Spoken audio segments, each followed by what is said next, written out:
On the day we delivered Mr. and Mrs. Sprinter's van for the second time, we took the rest of that day and we hung this pegboard on this wall all the way down the line. It was all hands on deck.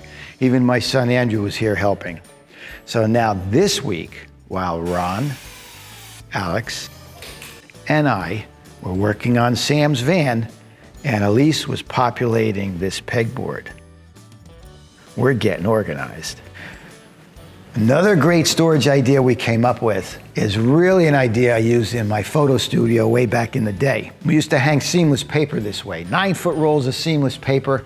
You know, we used to pull that down as a backdrop when we were shooting. I didn't like to shoot on seamless paper. It was kind of tacky. I'd rather build sets.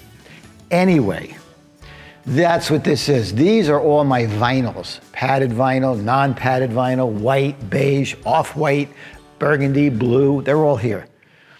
So what I do is each of these is hanging on a rope with a knot at the bottom. And at the bottom, we put a little stop on the knot. There's a slot in this little square piece of 1/4-inch wood. So that allows you to take down your vinyl, put it to use, then bring the roll back. You just take your, I think this is paracord, is that what they call this? You just run that through, put your roll back up, put the stop back in place, and there they sit.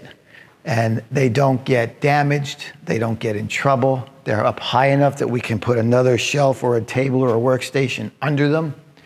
And that's it. So that's where these guys are gonna live for a while until we use them up. What's next?